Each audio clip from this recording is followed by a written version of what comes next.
The hills cut away, their bulbous tops collapsed into a mass of yellow grass. But those on hoof would find little relief from their hardship.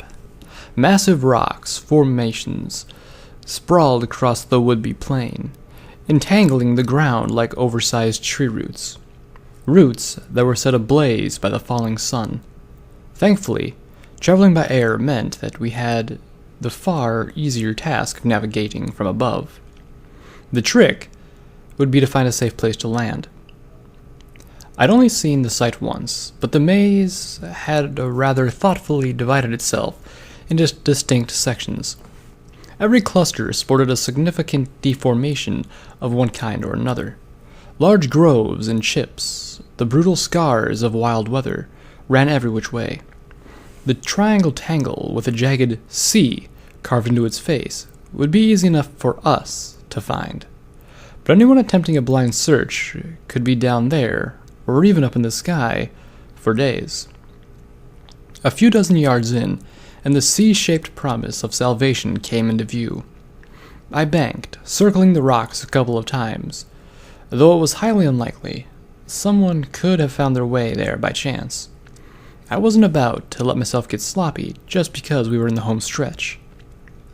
When neither the narrow clearing nor the surrounding shadows showed any sign of movements, I began a slow, precise descent. Numerous outcroppings protruded from the boulders, and the last thing the zombie Pegasus and I needed to do was to crash into one. As we landed, I glanced back at Blaze. Her eyes were unfocused, staring, yet not staring, at the ground. Her legs were wrapped around the zombie tighter than the saddle strap, and her chest heaved with each breath. It was then that I realized her apprehension was neither from the day's fight, nor her prejudice from zombies.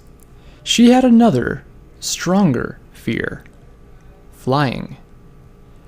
Whether this was better than any noticeable degree was up for debate.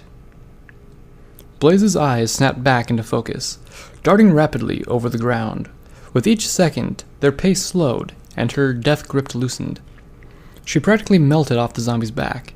Making no effort to stand, she remained on the ground, looking like she was about to be sick. Despite having to close her mouth every few seconds, she managed to squeeze out a few words. Where are we? Why do we stop? The journey's too long to be doing one night, especially since the bandits would probably be out looking for us. I trotted along the rocks, looking for somewhere to hide, but still have a good view of the clearing. Luckily, I didn't have to go far. The second alcove was about the right size. And we're going to camp here? She gave me a newfound accommodating, a dubious stare. I shook my head. No, we're meeting a friend. She'll take us somewhere much safer. We'll rest there, and let things blow over a bit. Blaze buried her muzzle in her forehoofs. Do I have to fly again? We'll be less conspicuous on hoof. I felt sorry for her. Even most Pegasi spend some of their younger years afraid of flying. But once the fear is conquered, the feeling is wondrous. Blaze, unfortunately, seemed like she would be less than receptive to another try. Oh, thanks Celestia. Blaze flopped her legs out. For a second, I thought I could see the tension seeping out of her and into the grass. I couldn't help but smirk. Try not to be sick too long. We need to find a good place to hide. Not sick. Blaze struggled to her hooves. Right. Could have fooled me. Okay. Maybe a little. She scuffed a hoof across the ground. It was just wrong. When my hooves aren't on the ground, it's like I'm missing part of my body. I wonder if she had simply been born with a strong phobia, or if the reason was a bit more tangible. My eyes fell upon the flaming hoof prints on her flank. Does it have anything to do with your cutie mark? With pathfinding, is it? Yeah. Something like that. She finally got up and plodded over toward me. Something like that? I raised an eyebrow.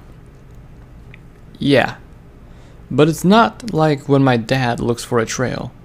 He uses his eyes. I just feel it, I guess. Blaze stopped, planting a forehoof against the ground every few moments.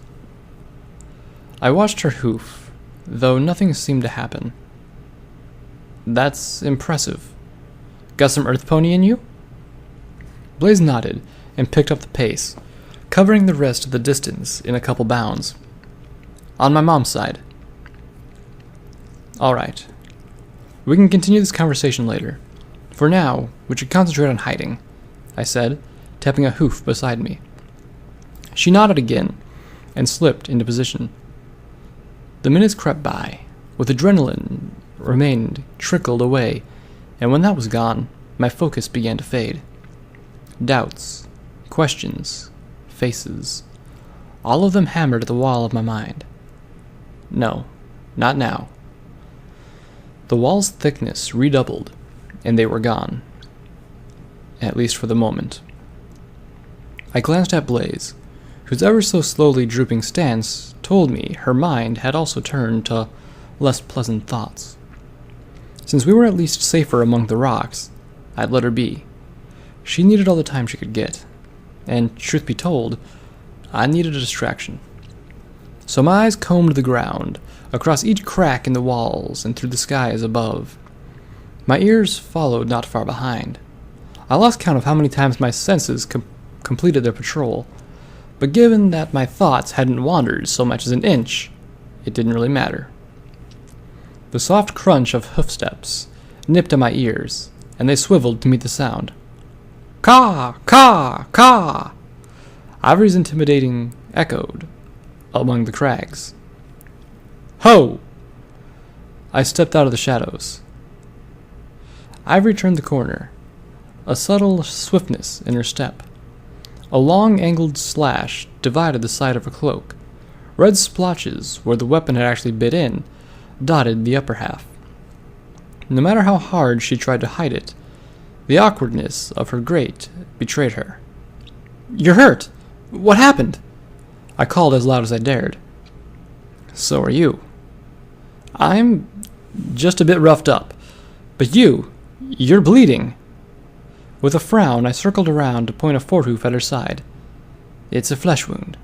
One of them surprised me. That's all. What? How? I've seen your... I gave Blaze a sideways glance. Troops at work. Never mind that. We need to get going. She was right. But I didn't like how dismissive she was acting. I didn't know if she just didn't want me to worry, which I might add she was failing spectacularly at, or truly believed the cut to be minor. Once we were safe, we were going to have a chat. I turned to Blaze, who was staring at us, a tinge of her old suspicious guardsmare returning to her face. But if she had any serious concerns, she didn't voice them. She simply followed, allowing us to direct her when necessary. Ivory led us for a short but winding path of boulders. We entered another clearing, where a wide cliff face loomed above us. As she approached the wall, she gave it a careful once-over. What is it? I asked. Here. This is it. Ivory stopped and held her horn high. With a flash of her magic, a ripple rolled across the cliff face. Of course. I should have guessed. Scratch one question. What the hay was that? Blaze took a step back. The call of safety, I answered. Follow me. Trotting forward, I barely had to fight off my old reservations. The thoughts were simply lost, washed away by the flood of relief. As expected, I was greeted by the stone walls and ceiling lanterns of Ivory's hideout. The tunnel stretched into the darkness, creating an odd sense of déjà vu, even if there weren't any doors on my end. I glanced behind me. When the others did not appear, I stuck my head back out. Blaze was stepping back and forth in an awkward dance of indecisiveness. Hurry up! She stared at me and shrunk away. Easy for you to say. I'll admit, I've gotten used to it, yes. But we need someplace safe from those bandits. And you can't get much better than this. Would you rather sit out here all night until I find you? Blaze groaned. Okay. I sat on an old cushion, the aged stuffing having long crossed over from cushy to lumpy. Equally old dust scratched at my rear from its hiding place among the fabric, but I hardly noticed. Just like I hardly noticed the map on the table in front of me. What I did notice, however, were the walls and the clutter of crates and boxes, and even then, only because they confined me, caged me in my introspection. A tiny consolation was that the room had less of that malicious clutter than its twin across the hall. There was enough room to fit a couple ancient cots on the floor, not that I was in the mood to make use of them. No, the moment all three of us were through the wall, my mental insurrection had resumed. I tried to deflect it again, and succeeded in shifting my focus to Ivory. I pestered her about her wound until she finally relented the condition that it would just be me and her on one side of the room. After a long, uncomfortable walk down the remainder of the hall, Ivory quietly asked Blaze to wait in the less cluttered room. I had expected Blaze to complain, but she went without a word. Once inside, I helped Ivory clear her bed so she could at least lie down. It was only then that she allowed me to lift her cloak. The cut was shallow, barely deeper than the surface, but it was still enough to make Ivory move with care, and infection was always a possibility. Especially so when it comes to the ill-maintained weaponry of brigands. What happened next was a marvel to behold. She called it a minor healing spell, and while it wasn't flashy, the effects were undeniable.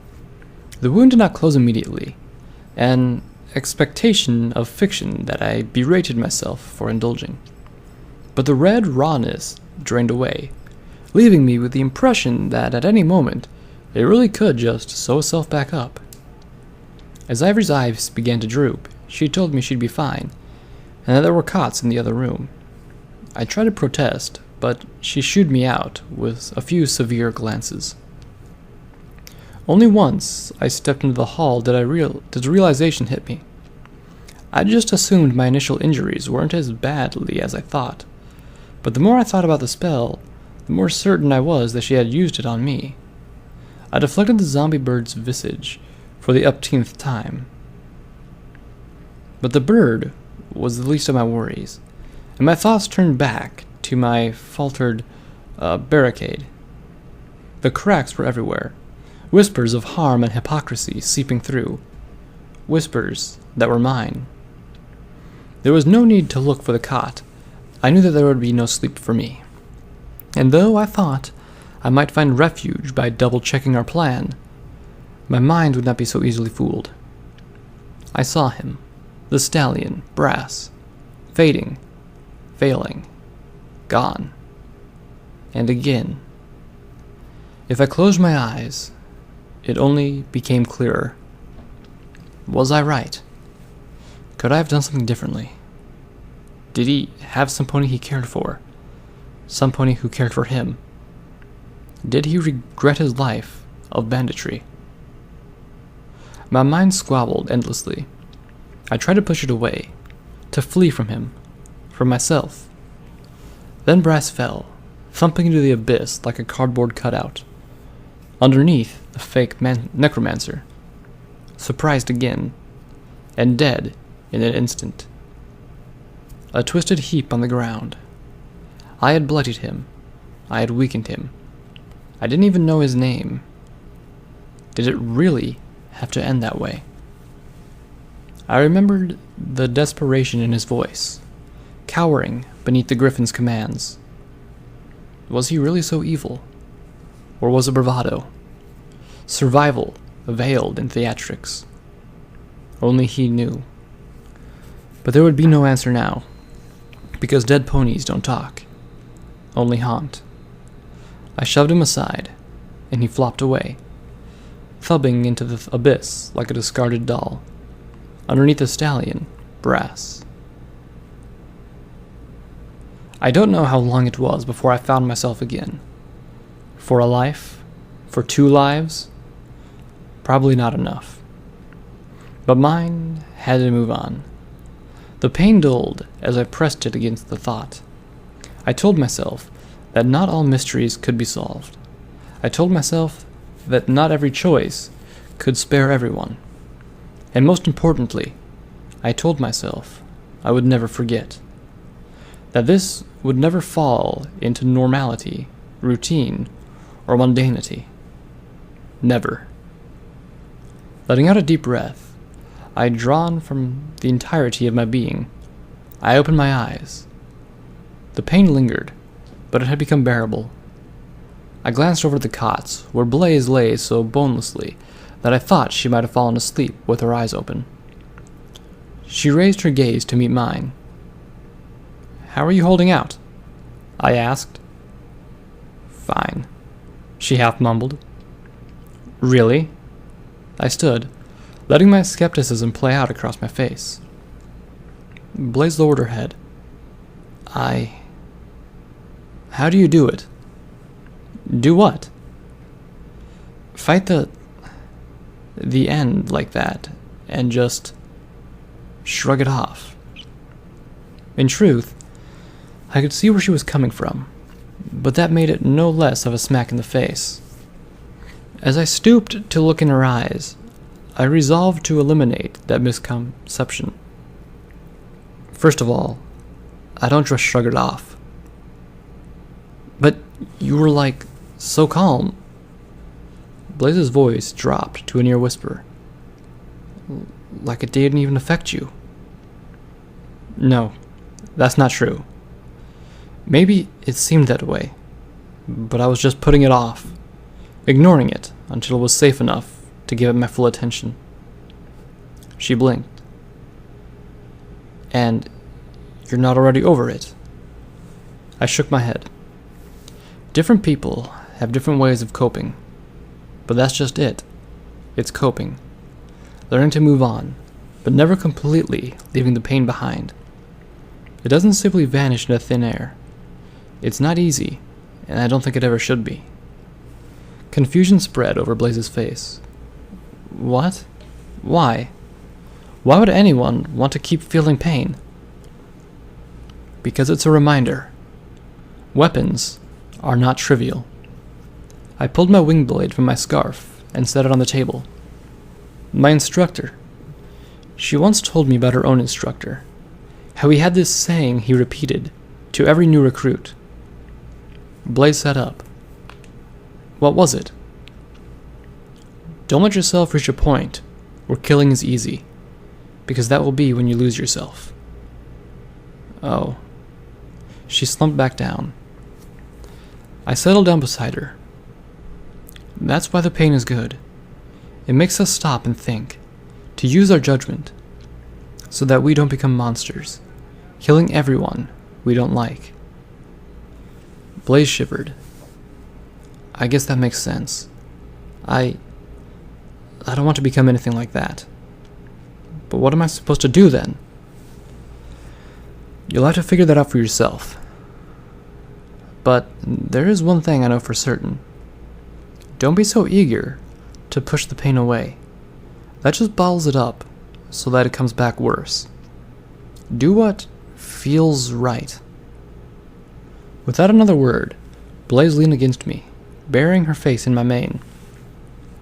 I started, but quickly recovered as she let out the tiniest of sobs. Dampness trickled through my hair and onto my coat. I simply placed my head atop hers. If I'm being honest, I had a few tears of my own to shed.